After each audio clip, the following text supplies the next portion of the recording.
that he can still put out a lot, but they just don't have anyone who can finish off these kills. Complexity have too many different ways to disengage through the Surge, through all of their defensive items, and the Song of the Siren. Once they drop that first Zeus ult, where's the damage come from? I guess the PL, but yeah, but they have some ways to get away. Yeah.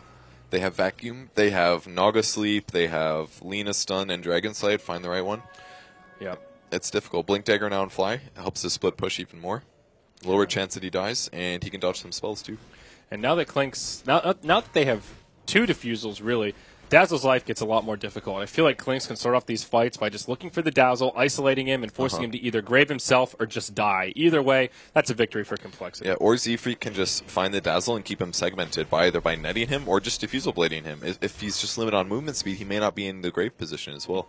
That's a good point. And all these illusions now have defusal blades, so they can do up to 25 mana burn.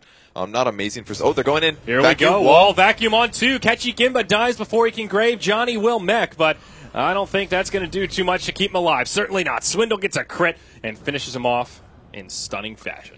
It really seems like Dazzle's worthless this game, honestly. Like, how many times is he just getting... Zfreak gets a third gem. A third gem? He's got three of them. This guy's tricked out, man. He actually does have so many gems. They're just shutting down the Dazzle, and they're killing him in the first bit of time. Like, it's their organization. That's how you beat Dazzle, is having good teamwork. You have to focus the right people, and you have to initiate properly. And they've got enough Blink Daggers for it that they can always do a vacuum into Lina Stun, and at that point you've got kills. This guy is so farmed on Earthshaker. Whoa. Aghanim Scepter. Not an item you get to see picked up on Earthshaker too often. So every hero that gets hit by the Echo increases the Echo by 140 damage. So Zfreak needs to be careful with his illusions. That's, yes, because it counts for every illusion now. They buffed that recently. Yep. So for every hero that gets hit, they're taking at least 410 magic damage. Every hero additional to that, an extra 140 that everyone takes. So if you do like a 3-man dunk, you're talking about like AoE 1000 damage before you even do Aftershock, Enchant Totem, or Fissure. So again, the team fight is here. Ohio's done great this game. They just need to find a grouped Complexity. It happened once in the last game versus C9.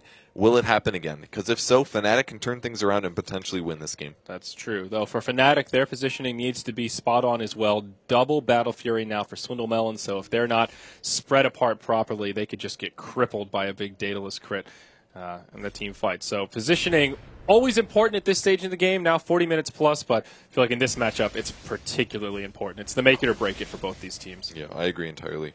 Ember Spirit even maybe should pick up a... I don't know if BKB is the solution. Maybe just more HP would be better because their disable is a bit lacking. So he's actually going to find KYXY mid here, and they're fighting him. I can't believe he's here. Klinks is just blowing him up. Wow. I guess he wanted to try for the solo kill. I mean, he can Diffusal Blade off the Flame Guard. He just died so fast, though. There was no way that was going to work. I feel like that was just a complete mistake from KYXY. Maybe he read the map wrong and thought he was going to be solo, but even then, I don't see him killing him that much. Now, he does have a buyback available, though, so...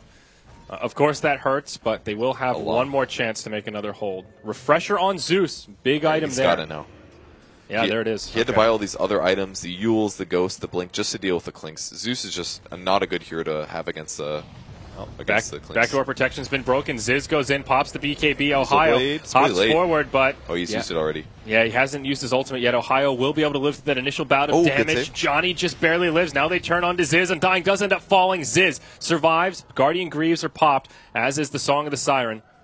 So they get one kill on the Undying. They force the buyback on the PL, and now Complexity just disengage. Oh, the Echo Slam on Swindle. Whoa, he just died. Blows him up, but he has got the Aegis of the Immortal. I don't know if that was worth the Echo Slam. Now it's on cooldown for quite some while. Swindle will come back to life, but where's his team? He makes it up to the high ground just barely. He has been ditched.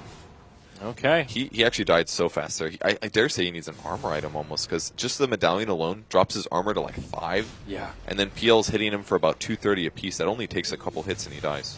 Absolutely. And he gets some mana burn too. A decent hold for Fnatic, though. The problem is PL's buyback is now on cooldown, so if they can just manage to kill KYXY one more time, this hold for Fnatic becomes exceptionally difficult. Still 70 seconds before the Echo. Moon's got his heal and support items up. It's about 800 away from a Hex. And Lina approaching. Blink, Ags, Bloodstone. God, this guy farms. He really does. Ziz in trouble. He's got BKB, but they initiate him first. He pops in time. Oh, what a vacuum into the wall. Johnny tries to mech through it. KYXY in the front lines. Down comes the Tombstone, but Moon Meander in the front here for Complexity. They're doing some decent damage. One ult from Mushi doing some work. The Grave onto KYXY. He needs to be so careful here. They get the kill onto Clinks, but at what cost? Swindle looking for another slight. Can't quite get it. Forced to jump defensively. Buyback now on Ziz. He does not have BOT, so he's got to walk across the map to get back in here. The tier 3 towers fall, and they've lost Undying. Ohio's gone in deep with the Grave just at the last second. KYXY low on HP as he pops out of the base. They're trying to turn on him. They get it with the slight. Oh, my. Saw that now one coming, man. Looking bad for Fnatic. 3 in the Grave, no buyback, and I think Complexity have done it in game 1 here, Purge. And Keswick by here is just going to get right-click down. He doesn't even have Grave mana, so he ends up going.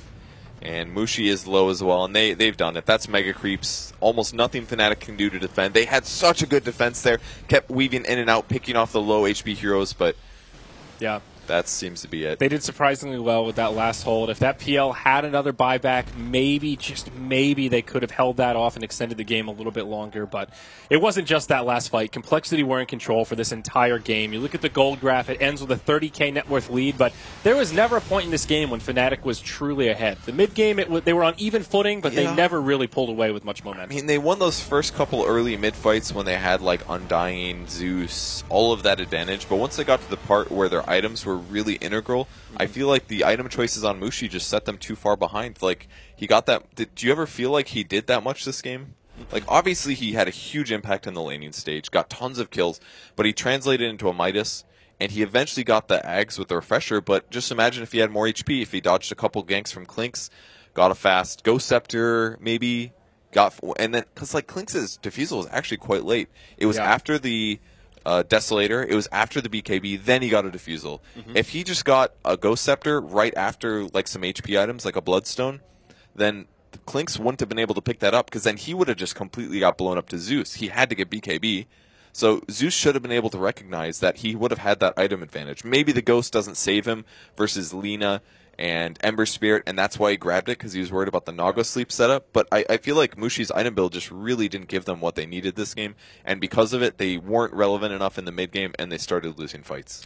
Yeah, I would agree. And we talked about Complexity showing their diversity at the beginning of that draft, and their playstyle, they adjusted appropriately. We saw Fly do a completely different item build from the games prior, again, worked very well. And even though they lost a lot of those early skirmishes, they still kept their composure, they split the map, they farmed very effectively, and ultimately that's what kept them head above water during the mid-game. Yeah. So that's game number 1. Complexity on a hot streak today, boys. 3-0 so far. They've got 1 game left.